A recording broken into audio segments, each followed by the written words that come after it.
Tá, bom dia. Obrigada por estarem aqui. Faz tempo que eu não piso numa sala de aula da PUC. Eu me formei pela PUC. E eu vou me apresentar, mas antes eu vou contar uma história para vocês. Eu era estagiária do projeto Comunicar. Então, fazia várias reportagens, fui cobrir a palestra de um jornalista que estava lançando esse livro. Eu tenho esse livro histórico aqui, porque ele é antiguinho, chama Sorte e Arte.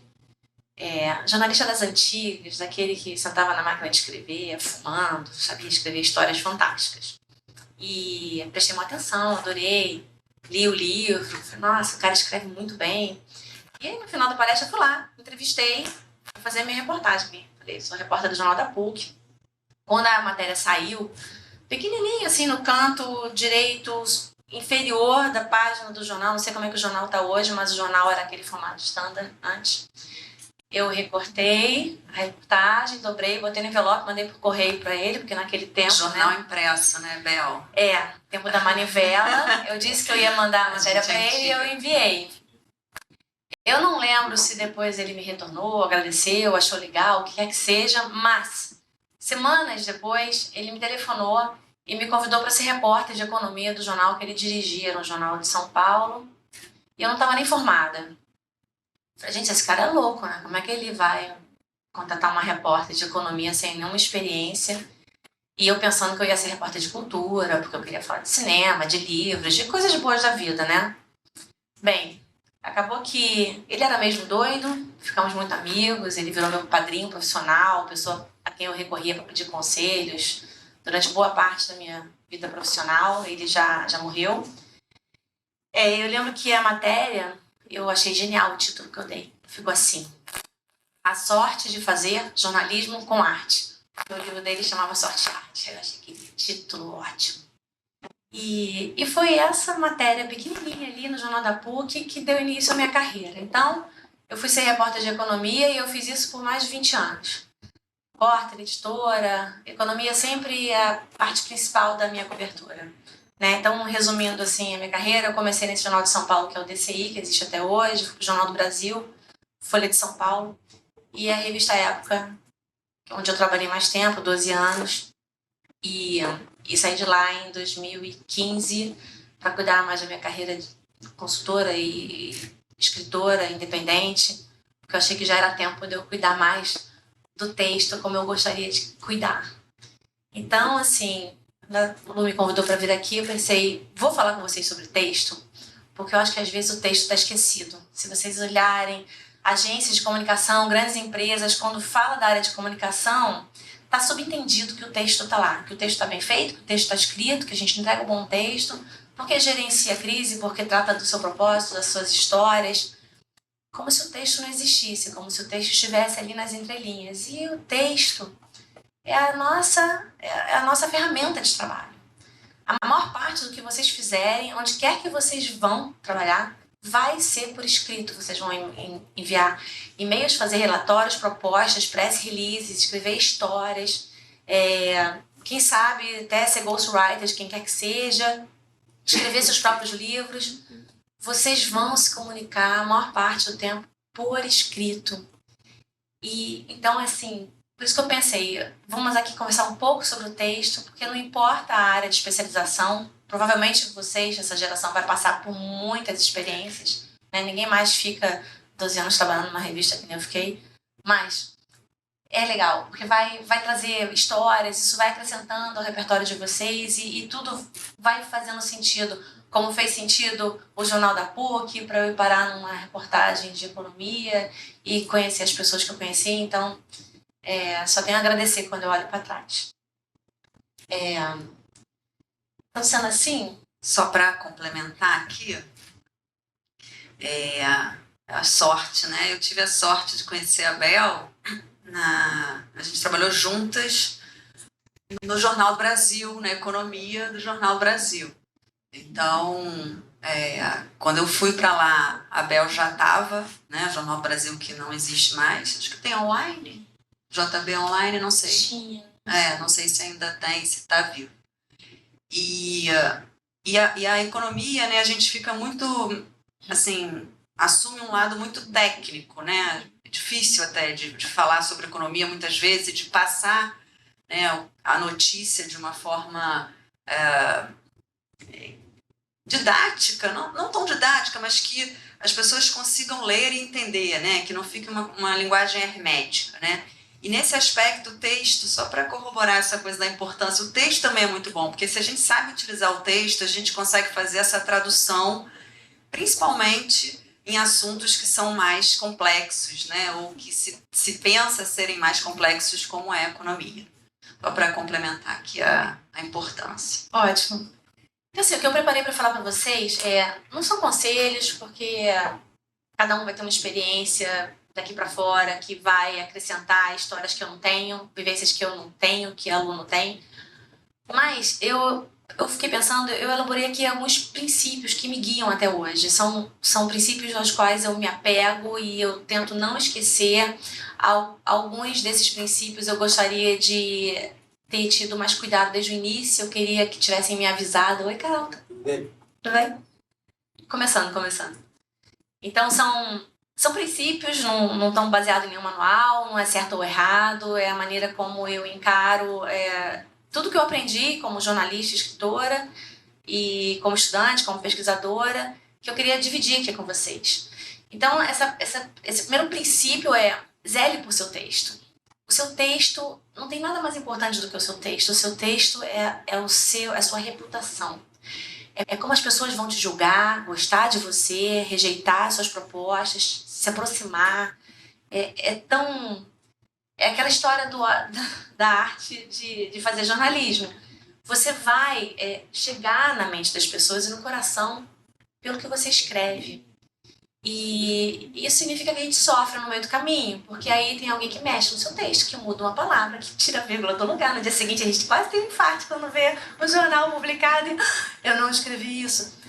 Acontece, né? E acontece também no mundo corporativo, porque tem que convencer uma pessoa acima de você de que aquela é a melhor mensagem, de que não tinha nada mais bem feito do que aquilo que você fez.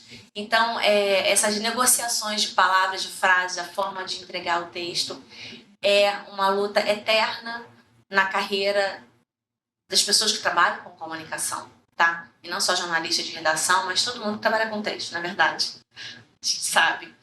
Então, assim, se zelar pelo seu texto, lembrando que a sua capacidade, dono de cartão de visita, essa porta de entrada, essa porta de saída, né? Quantas vezes a gente está na redação, recebe press releases por e-mail e tem texto que nem pega a nossa atenção, que nem dá, vai direto pro lixo.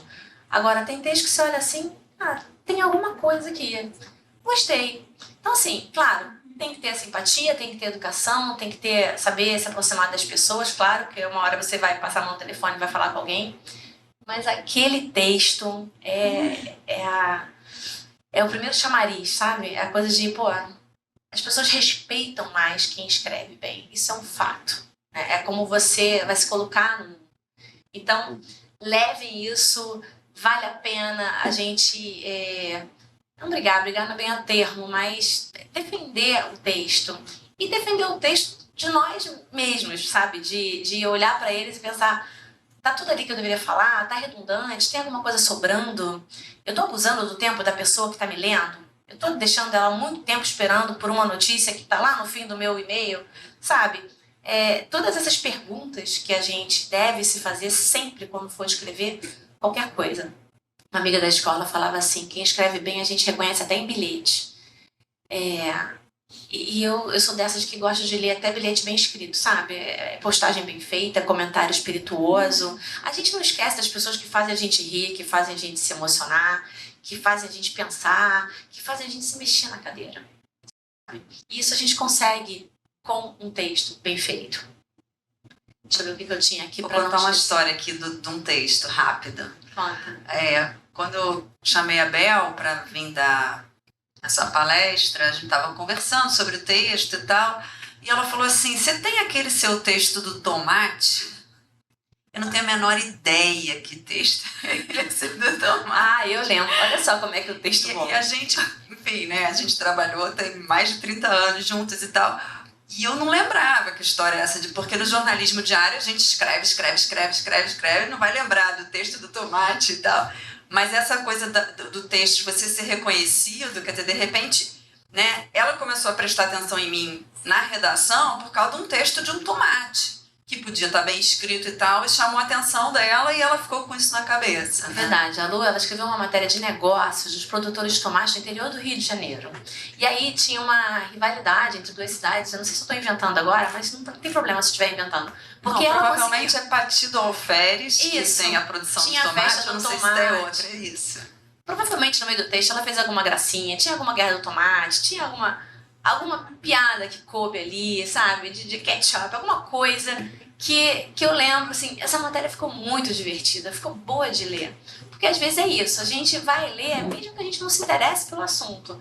Carol tá que ficou muito tempo no caderno de carros, não é? Ó, assim, carros, né? Qual era o meu interesse de carros? Nenhum, mas aí você pega, encontra aquela história bem contada.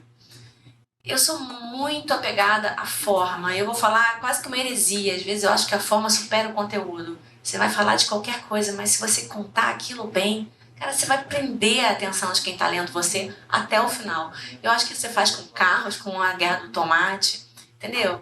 Esse é o nosso grande desafio, porque não sei onde vocês vão estar trabalhando.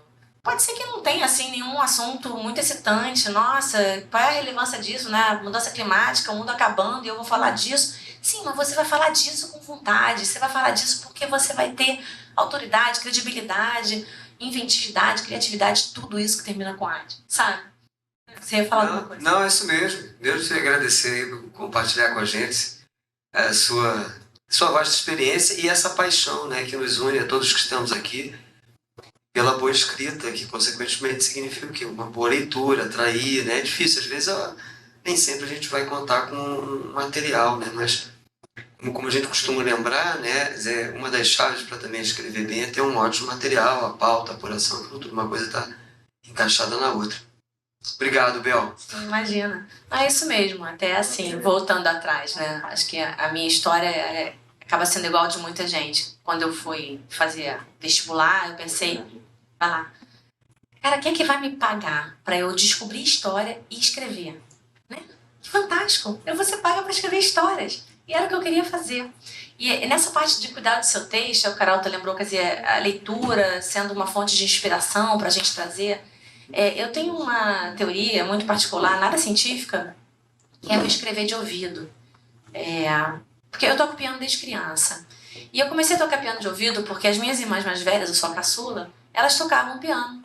Tinham aulas e aí eu comecei a tocar várias músicas porque eu ouvia elas tocando, eu ia lá no piano e eu conseguia reproduzir aquelas músicas. Tanto que uma das músicas que eu nunca consegui esquecer é justamente a música que eu comecei a tocar de ouvido, que é Por Elise, e aí depois eu aprendi, tive aula.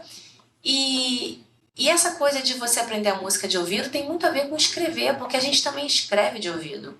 A gente acaba reproduzindo, de alguma forma, estilos, conteúdos e escritas que a gente admira.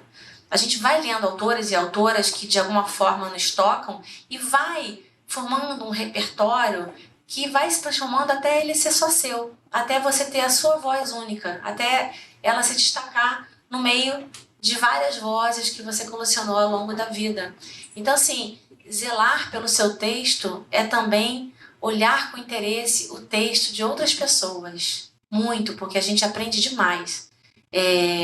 Eu falei rapidamente da minha carreira. A minha última novidade foi um mestrado em escrita criativa que eu fiz na Inglaterra. Eu acabei de voltar, tem 5 meses. E uma das disciplinas que a gente tem é ler como quem escreve, que é reading like a writer, basicamente isso. E é bem isso que a gente acaba aprendendo a fazer ao longo da vida. Você vai ler outros textos com o interesse e a curiosidade de quem escreve, sabe? De você olhar, como é que essa pessoa fez isso? Sobre amizades, que chamou a atenção o texto da Lu, tem uma outra amiga também, que a gente começou a ficar amiga, porque tinha coluna na época, eu tinha uma coluna online, e ela mandou um e-mail pra mim assim, nossa, eu adoro a maneira como você escreve diálogos. Como é que você faz isso? Cara, não sei, acho que é ouvindo. Eu tô reproduzir o que eu ouço, porque escrever diálogo é uma coisa difícil. né? A gente pegar assim o timing das pessoas. Já reparou como a gente se interrompe e aí faz um comentário que não tem nada a ver com o que a pessoa acabou de falar, né? Os diálogos naturais, eles são assim, eles são interrompidos por várias invasões do ambiente, da outra pessoa, do pensamento. Ah, eu esqueci de te contar, né? Interrompe, a conversa não termina. E aí a Marta me procurou por causa disso. Ah, eu adoro os seus diálogos. E a gente ficou amiga.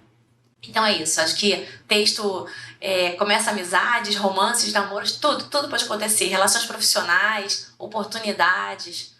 Todo texto é uma oportunidade que vocês não podem perder, sabe? Tenho isso na cabeça. Esse é o meu princípio. Cada texto meu eu penso é uma oportunidade.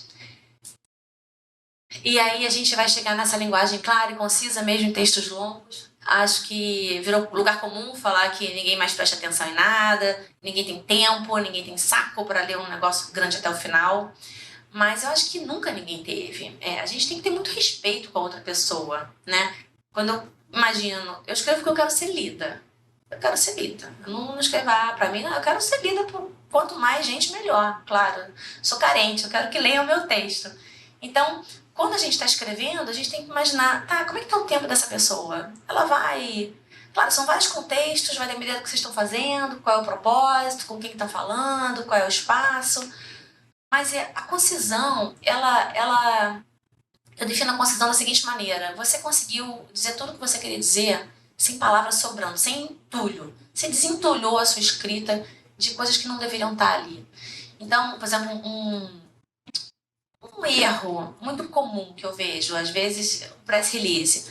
Tem o título, aí o subtítulo repete o título, aí a frase da pessoa que está entrevistada repete o título. Por que tanta coisa repetindo a mesma informação? Por que não foi aproveitando as etapas para acrescentar algo que me surpreendesse? Né? Por que aquela aspas não mudou o rumo e não me acrescentou uma informação que eu não sabia? Esse não sabia, essa surpresa que a gente tem ao longo de uma leitura é o que segura a pessoa até o fim. Toda vez que, reparem, quando vocês estão lendo alguma coisa que interessa, esse texto provavelmente faz vocês se perguntarem alguma coisa. Nossa, mas o que a pessoa quer dizer? Onde vai me levar? O que eu vou descobrir no final? São várias perguntas inconscientes que a gente vai se fazendo e vai respondendo ao longo do texto. Quando o texto para de responder as perguntas, a gente perde interesse por ele.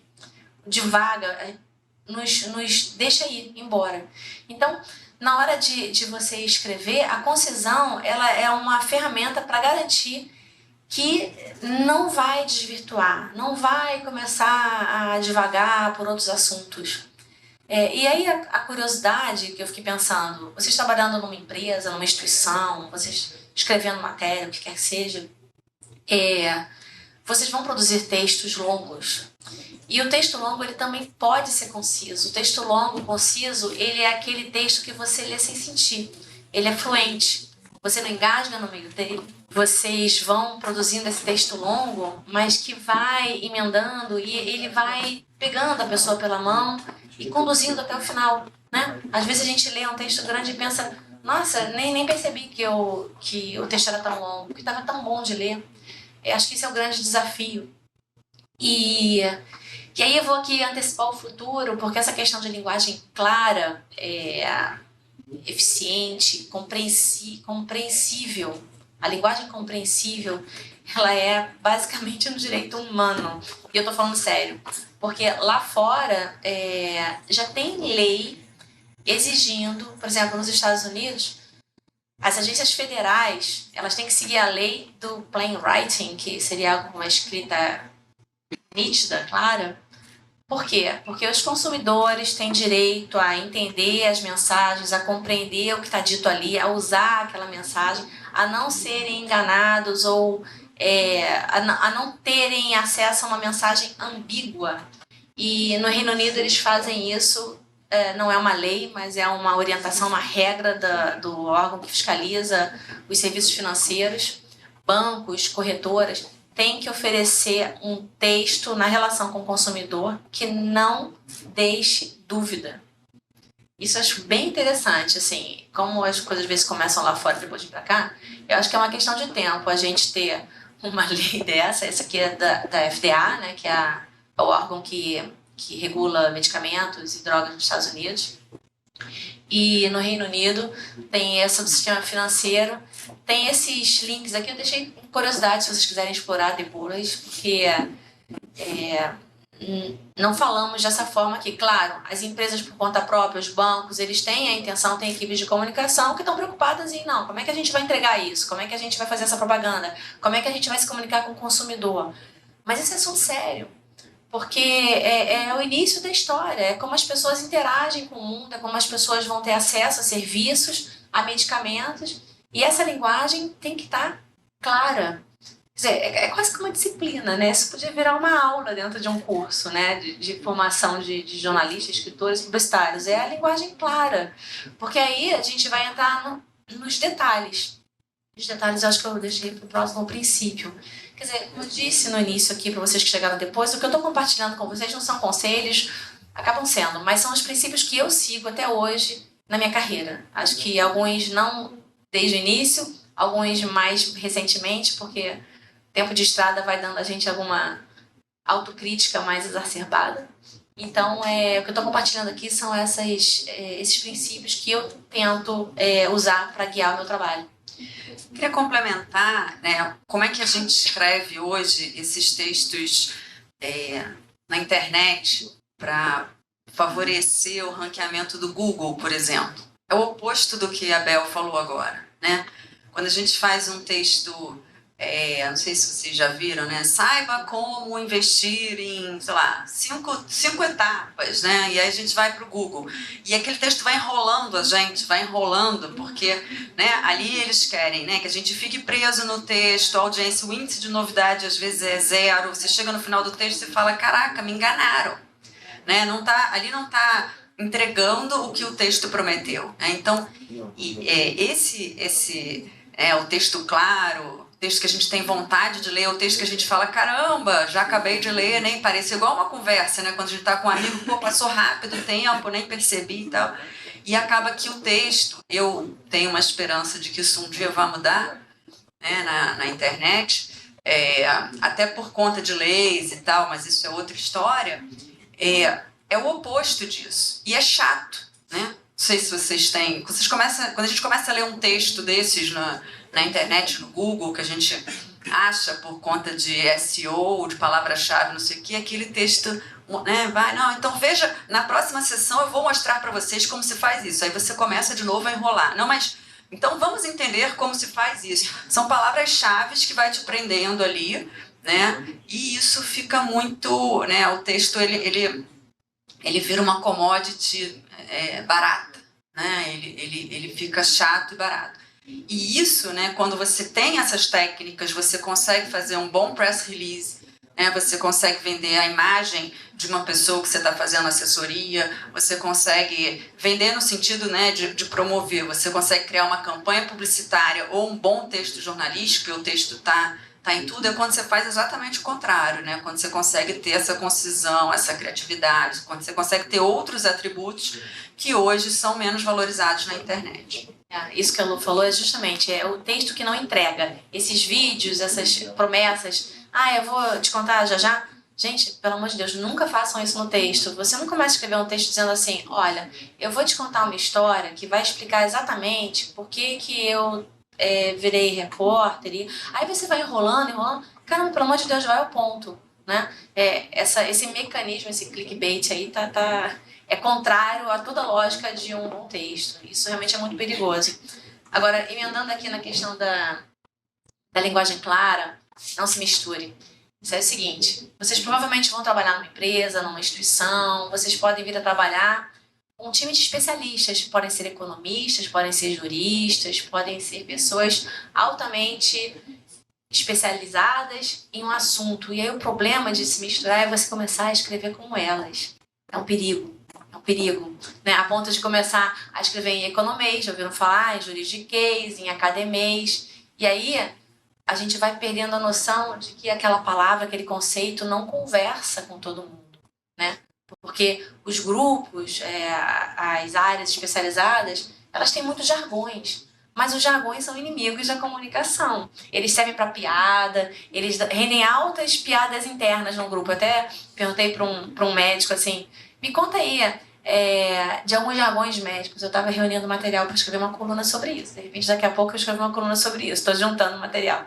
Aí ele falou assim, tem a esmeraldite. Eu falei, o que é esmeraldite? É a doença resultado do excesso de esmero, que aí geralmente a gente faz isso com outro médico. A gente fica tão preocupado de tratar um coleguinha que a gente passa remédio, toma tanta medida de precaução que acaba dando ruim, entendeu? Dá ruim, porque ele falou, eu já fui vítima de esmeraldite, como é que é? E aí, claro, junto um grupo de médicos, eles vão falar isso, a gente vai estar do lado de fora ouvindo assim, esmero o quê? E aí tem essa piada interna, que são os jargões, são as coisas que a gente tira do nosso mundo, que podem até render uma piada para o mundo externo, mas são um perigo. E aí, eu já vi, infelizmente, isso acontecer. A gente vê, às vezes, sei lá, a assessoria da Justiça, do Ministério Público, manda um relatório, parece que é o juiz que escreveu. Provavelmente foi o juiz que escreveu, mas passou pela comunicação, a comunicação tinha que ter metido a mão naquilo, né? Em nome da clareza, de, olha, o nosso objetivo é falar com o maior número possível de pessoas, a gente não pode falar só com um grupo de iniciados na arte das leis, né? Então a gente tem que traduzir isso. Então, assim, quando, como profissional, a gente se mete nesse meio, e isso acontece com a gente como repórter de economia, a gente começa a falar com tanto economista, com tanta gente que entende desses assuntos complicados, que a gente já sabe o que é déficit na balança fiscal e para de explicar. Aí chega a pessoa que, né, tá lendo pela primeira vez aquilo e se pergunta. Eu tenho visto isso, aliás, estou achando até engraçado. O tal do arcabouço fiscal e do marco temporal, gente, parece que está assim já no dicionário, arcabouço fiscal e marco temporal. Todo mundo sabe do que se trata, a questão dos indígenas nas reservas, o arcabouço fiscal. Então, olha essa palavra, arcabouço fiscal. Não tinha nada melhor, não? E tá tudo escrito como se todo mundo Vou soubesse. no básico, que todo mês tem, assim, quero saber quem sabe aqui. Copom eleva Selic. Quem sabe o que é isso? Fala. O aquele do Banco Central, que Isso. presidente do Banco Central, ministro da Fazenda, né? Uhum. Presidente também. Não, é um grupo, é um comitê. Aí eles definem a taxa. Isso. Assim, uma pessoa, né? Não sei se outros sabem, mas sei lá, tem. Quantos tem aqui? Uma pessoa sabe. E todo mês tem matéria disso, né? Todo dia, às vezes, dependendo. Então, assim, Copom eleva Selic. Isso é um jargão que a gente usa na economia e que está errado, né? Porque a gente não consegue comunicar. A gente tem que comunicar, seja no jornalismo, seja na assessoria, não importa em que área da comunicação a gente vai trabalhar. Mas E assim como tem, né, na economia, que tem a galera do esporte aqui, no esporte a gente tem outros jargões, né? Não é porque é esporte que também todo mundo entende tudo. não, porque para ser justo, eu estudei. Então, pronto. Então, ele não está enviesado essa amostra, então... Mas porque realmente é difícil. E as siglas, né, assim, que a gente usa no jornalismo, na comunicação, de modo geral, elas... parece que todo mundo sabe, mas não. A gente tem essa missão, né? Nossa missão profissional é essa, comunicar. Bel, rapidinho, o próprio PIB, né? Se for em sigla, né? Você vai Produto Interno Bruto, achando que já fez já esclareceu. Na verdade, não esclareceu o que é Produto Interno Bruto. Você só explicou ali a sigla. Então, a gente tem esse compromisso pétreo, né? Com a clareza. Muito legal esse toque em relação aos jargões e tem em todas as áreas. Eu lembrei de um título do GE, e poderia estar em outro veículo qualquer, já tem um tempo, que o título era Coxa vence, não sei o que lá, não lembro qual era o outro time, com tento de não sei quem. Já começa aqui coxa só para os iniciados, né? Se perguntar aqui também o que é coxa, né? Não é essa parte anatômica. É um time de futebol, lá o Curitiba que é chamado de coxa. E tento também. O que é tento? Até a galera do esporte, eu me refiro aqui, a galera que está acostumada a cobrir esporte, muitas vezes não sabe o que é tento. Que é gol. Mas ali... Oi? Eu não sabia. Pois é, isso estava num título. Então, quando isso vai do título, coincidentemente, coincidentemente ver como é que estamos alinhados aí, eu uso esse exemplo do arcabouço fiscal nas minhas turmas, porque independentemente de ser de esporte, ou de economia, ou de cultura, etc., é comunicação. E eu fechei durante algum tempo a primeira página, hoje é outra coisa, enfim, você vê como manchete, arcabouço, né? É assim, é um certo, numa boa, um certo descompromisso com a clareza. Não é para você tratar, eu queria que você falasse, se você puder ver um pouquinho sobre isso, que tem ali um limiar entre você colocar a bola no chão, né? Traduzir com a clareza, e uma fronteira a partir da qual você começa a entrar ali num território da pobreza vocabular. Verdade. Isso é uma... Quer dizer, primeiro, o nosso princípio seria manter a estranheza em relação ao nosso próprio grupo, sabe? Que palavras estão circulando ali no mundo do esporte, no mundo da economia, da cultura, que são muito próprios de quem vive aquele mundo e não de quem está do lado de fora, né? E aí, como você falou, que explicação vai tornar o meu texto idiota? Né? Onde é que eu paro? Qual é o limiar daquilo? A gente tem que aprender a ouvir as pessoas. E talvez a minha recomendação é nada como alguém de fora para olhar aquilo e dizer, não estou entendendo o que você quer dizer, né? Isso aqui não está muito claro. E aí, às vezes, as pessoas tendem a não levar em conta a opinião dessa pessoa de fora, porque, afinal de contas, essa pessoa não entende.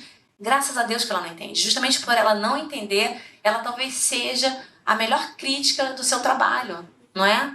Então, é claro que você tem que ter...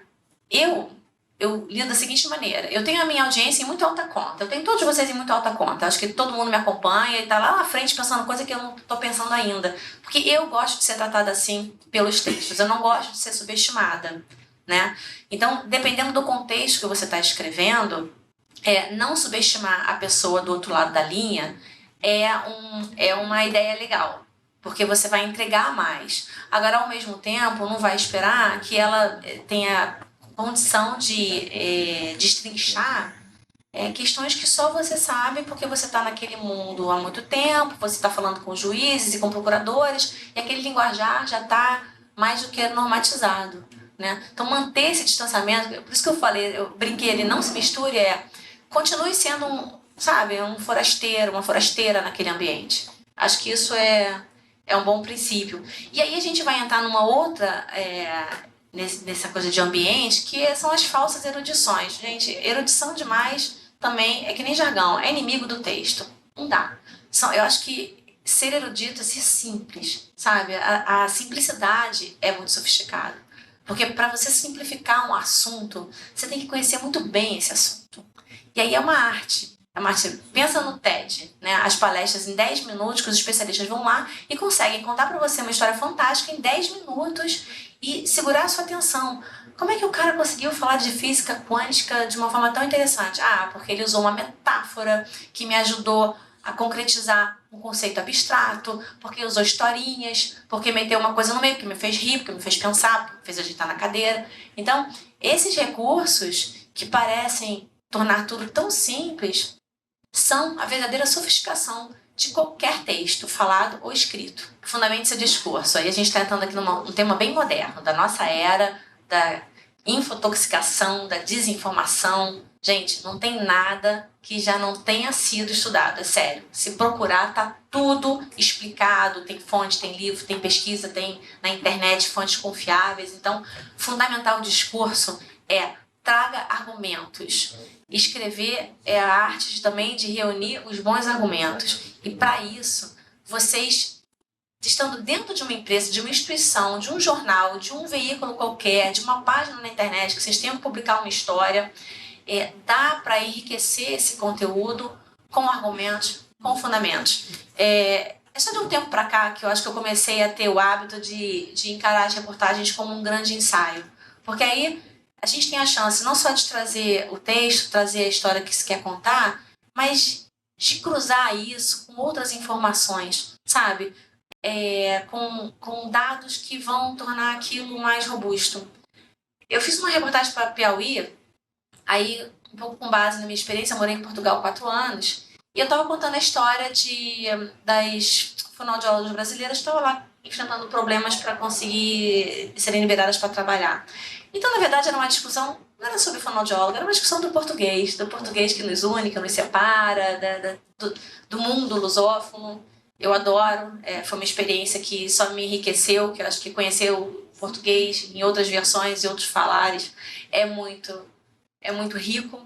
né? E nessa matéria, eu tive a preocupação de trazer as discussões sobre a língua, sobre o passado que nos une, sobre outras questões históricas, porque estava tudo entrelaçado. Então, esses fundamentos, esses argumentos, é como se a gente falasse assim para a pessoa que está lendo, olha, você quer saber mais? Vai por aqui. Eu encontrei isso, parece interessante, né? E essa costura, eu acho que é o que dá profundidade ao nosso texto, né? A gente está vivendo uma era de muita superficialidade, né? As pessoas estão com pressa de produzir conteúdo e fazer vídeo rápido, de 1 minuto, de segundos, e às vezes a gente encontra coisas muito interessantes, sem dúvida nenhuma, mas a gente perde um pouco quando os argumentos não estão ali fundamentados. Então, vocês, vamos supor, vocês estão trabalhando numa empresa e essa empresa está querendo contar uma história de um negócio específico, sei lá, vamos supor que eles estão produzindo energia solar lá no Cerrado. E tem uma história bacana das famílias envolvidas, das famílias que moram no terreno, das pessoas que estão se beneficiando de uma luz, de uma energia já sustentável, que antes não tinha nem luz em casa, agora tem painel solar. Tem uma história ali. Mesmo trabalhando para uma empresa que quer vender o seu produto, vocês têm a obrigação de trazer as informações sobre o mundo, sobre o que é essa busca por energia sustentável, sobre as dificuldades porque passou a questão da energia solar, que já foi cara demais e agora não está mais, né? Então, você fundamentar, a empresa não vai ser a sua única fonte de informação, porque isso pode ser, pode às vezes até ferir o ego da empresa que acha que você, não, eu sou autoridade em energia solar. Não, desculpa, eu vou procurar o que os cientistas estão falando, o que as últimas pesquisas trouxeram. Eu vou enriquecer esse material. É isso que a pessoa de comunicação faz. Vocês são fantásticos, vocês produzem energia solar, sou uma fã, mas eu vou trazer informação de fora, porque isso vai fortalecer o nosso conteúdo, né? Isso já é feito, isso já é uma prática, a gente vê isso acontecer. Em Portugal eu trabalhei mais de 1 ano, mas aí foi bem durante a pandemia, foi difícil, com comunicação e propósito. Eu tinha um sócio, a gente teve muitas reuniões com empresas e já tinha essa pegada de, olha, nessa comunicação a gente vai trazer informação de fora, a gente vai fortalecer o seu propósito, lembrando que tem outras empresas fazendo isso também, por que não? Não é pecado, pelo contrário, eu só vou melhorar o que vocês têm a oferecer. Então, assim, fundamentar o discurso é algo que a gente não tem tempo de fazer na redação, é uma correria, a matéria é para amanhã, né? Então, na verdade, a matéria era para ontem, se já está atrasado. Então, assim, não dá, a gente não consegue, a gente faz o melhor que pode e essa fundamentação do discurso, ela acaba passando muito batido, não é diferente numa realidade de cobrir um jogo, de estar trabalhando dentro de uma empresa, tem que preparar um relatório, mas vale a pena o esforço, vai ser um grande diferencial no texto de vocês. Já estou chegando aqui. Sim, e aí dentro dessa questão de fundamentar, a gente acaba procurando as histórias, e tem um perigo aí, que é a gente achar que a nossa história espelha de alguma forma a realidade do mundo. Não é assim. Não é assim. Às vezes a nossa história pessoal, ela ajuda a jogar luz em um fato específico. Ah, que bom, eu tenho uma história que encaixa direitinho nessa situação maior aqui. Por exemplo, eu estava falando de texto, eu comecei a explicar para vocês que a minha carreira começou porque eu fiz uma matéria para o Jornal da PUC, recortei, botei no correio, mandei para o jornalista, ele gostou. Semanas depois, ele me chamou para ser repórter de economia de um jornal e não era nem formada. Então, a minha história jogou luz naquilo que eu queria falar para vocês. Olha, o texto é muito importante. A gente nem imagina, mas é uma garrafinha que está solta no mar. Alguém vai pegar, alguém vai gostar, e alguém vai voltar para você com alguma coisa. Então, quando a história joga luz, ela ilumina, mas daí é eu falar que todo mundo que escreve e manda matéria para a fonte vai ter um emprego depois é mentira. Então, a gente tem que ter muito esse senso crítico de nem toda história pessoal explica o mundo ao redor. Por isso que temos que pesquisar, porque todo mundo já estudou tudo um pouco e a gente só vai ficar um pouco mais seguro para navegar nesse mundo agora com tanta desinformação, com tanta fabricação de notícias falsas, né? Acho que é um alerta para a nossa geração, porque estamos todos juntos nessa. Sim, aí humaniza as estatísticas, vocês vão lidar com números escondem histórias, eles não contam histórias. Os números são ótimos, mas eles sozinhos são um desastre. E é o que a gente falava na economia, né? Cadê o personagem? Cadê o personagem? O personagem é aquilo que dá vida aos números, às estatísticas. Vocês vão lidar com isso, vocês vão lidar com... Futebol adora uma estatística, né? É a 20ª vez que o Brasil enfrenta a Polônia. Aí eu ficava pensando assim, gente, mas o Brasil que enfrentou a Polônia, a galera toda já morreu de lá, já morreu daqui. Mas tinha a estatística do Brasil que enfrentou a Polônia. E aí eu ficava pensando, será que não estava faltando uma historinha ali para explicar do Brasil e a Polônia, em vez de ficar me dizendo que, né, é a 40ª partida do Brasil, Camerun. Sim, né? As estatísticas que vão surgindo e a gente vai usando na tentativa de dar mais importância a um assunto, mas acho que hoje, mais do que nunca, nós estamos mais, temos mais atenção para o fato de que as histórias, elas não só humanizam, são elas que constroem as pontes de empatia com a gente. São as histórias que fazem com que a gente se interesse por um assunto, se importe com algo, né? Em vez de falar que tem milhões de pessoas passando fome no Brasil hoje, se a gente acompanhar a vida de uma família, uma rotina, de repente a gente vai entender a gravidade da fome sob o olhar de pessoas de verdade, né? Eu acho que o grande desafio profissional que eu tive foi quando eu fui convidada para escrever um livro com a especialista, um livro sobre drogas. A Ilona Szabo, do Igarapé, ela me convidou. E aí ela me disse, a proposta é a seguinte, eu quero falar sobre drogas para as pessoas que acham que não tem nada a ver com isso, que elas não têm nada a ver, porque elas não consomem, elas não compram, os filhos dela nunca vão usar, e tem que prender todos os traficantes, tem que botar todo mundo na cadeia. Eu quero falar com essas pessoas sobre drogas. E a gente vai fazer isso como? Por personagens. A gente tem que acompanhar a vida de personagens para ver se consegue mostrar outras perspectivas. E foi isso que a gente fez em conjunto. Quer dizer, tá ali a trilha de pessoas inventadas, inspiradas em pessoas reais, mas que ajudam a construir essa relação, né? Então, em todo o desafio de escrita de vocês vão ter a oportunidade de levantar as histórias que podem humanizar o que quer que seja que vocês estejam fazendo, tá? Sim. Aqui já é o último ponto. E essa aqui já está numa preocupação muito recente minha, claro, porque vocês são outra geração, já vieram de fábrica com outro botão. A gente não. A gente cresceu num mundo acostumado que o masculino é o masculino mesmo, o plural é masculino, é tudo masculino. E que eu não vou nem entrar aqui em discussão sobre a regra da gramática ou não, mas foi o assunto da minha última coluna, é o seguinte, tá, mas não me escreve um texto me chamando de leitor, amigo, querido. Não dá, chega uma hora que eu penso, não tá falando comigo, foi engano.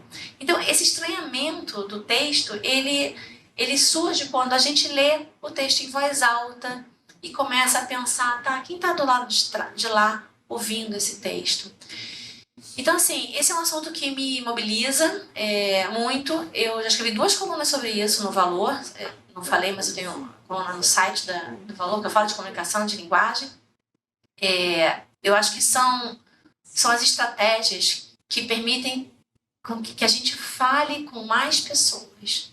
E a minha proposta de vida como escritora e jornalista é me comunicar com o maior número de pessoas. Eu não quero pregar para convertidos, eu não quero falar com quem pensa como eu. Eu quero chegar ao coração e mente das pessoas que ainda não entenderam que a gente precisa incluir, assim, as mulheres, as minorias, as questões de gênero, que estão aí, que passaram despercebidas por várias gerações, não despercebidas, na verdade, massacradas. Então, para eu inverter essa lógica agora, eu quero ser lida. E eu acho que a linguagem inclusiva é aquela que vai pavimentar o meu caminho, sabe? Vai tirar os obstáculos. Eu não vou irritar ninguém, eu não vou brigar com ninguém. Porque tem vários objetivos, ok? Dependendo do contexto com quem você esteja falando, você vai calibrar, você vai pensar, não, eu preciso fazer isso, não preciso. Eu tenho essa preocupação.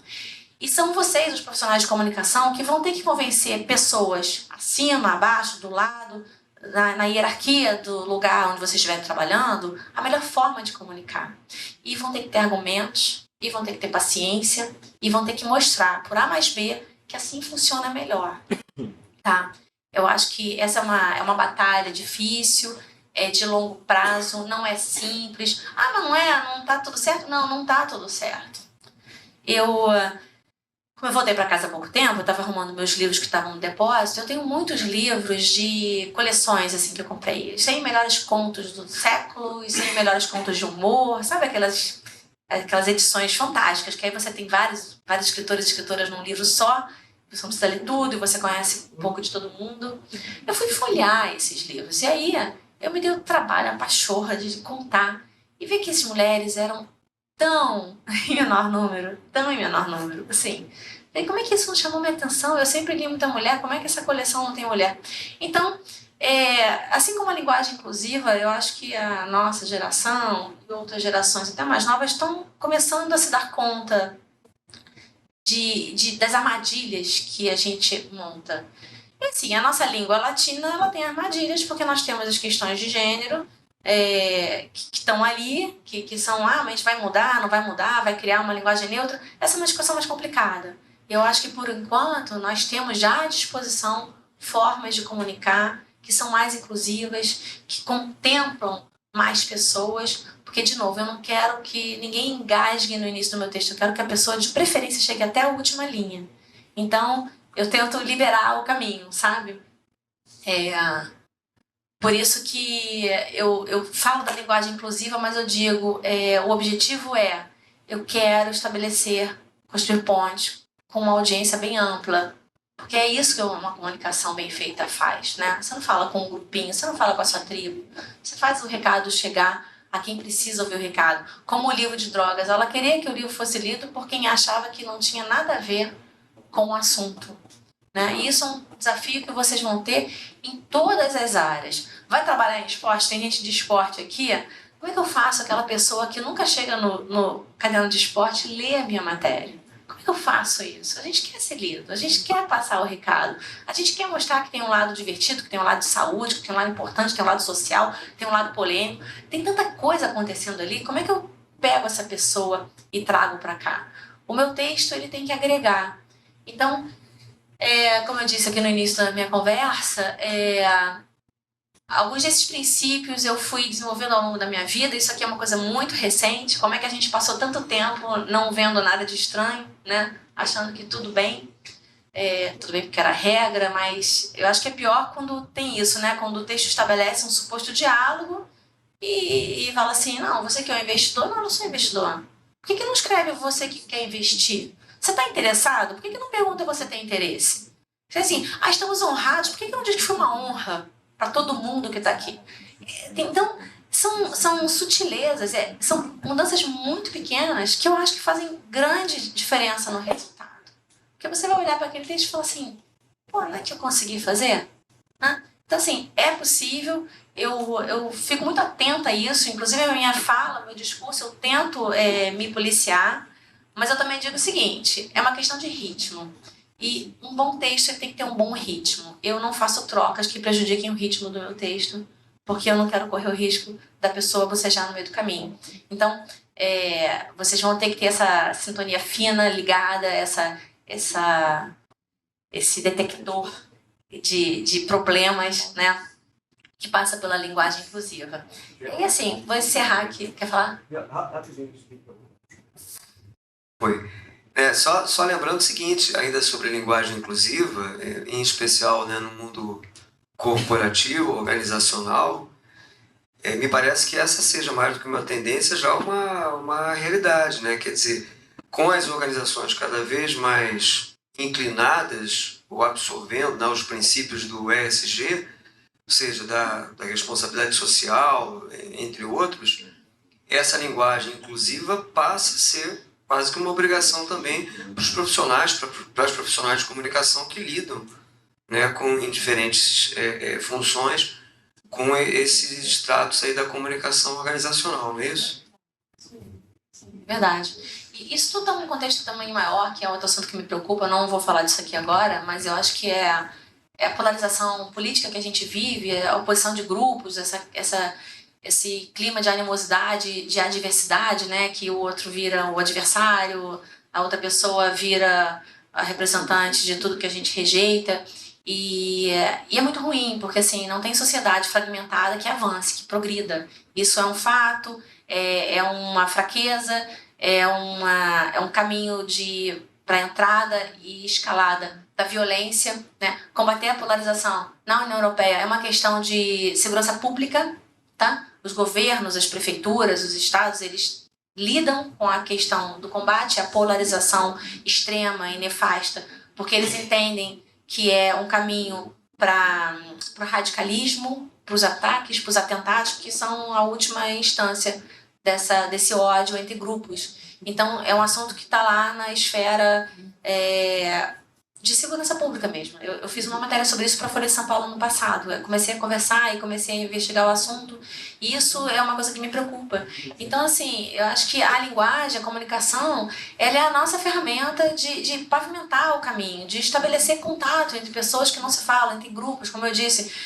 Se eu vou falar da necessidade de incluir minorias e se eu quero explicar com outras palavras que o marco temporal é grave, e explicar o que é o marco temporal para questões indígenas, eu preciso falar com as pessoas que acham que não tem nada a ver, que não estão nem aí, né? Como é que eu falo com essa pessoa? Eu não vou começar a falar com essa pessoa dizendo que ela é uma idiota, que ela não entende nada do assunto, que eu tô assim, vou desenhar para você entender. Não dá. Não dá para ser violento, não dá para ser mal educado, não dá para usar deboche. Então, assim, algumas estratégias que são muito disseminadas hoje nas redes sociais, elas, infelizmente, elas retroalimentam o radicalismo.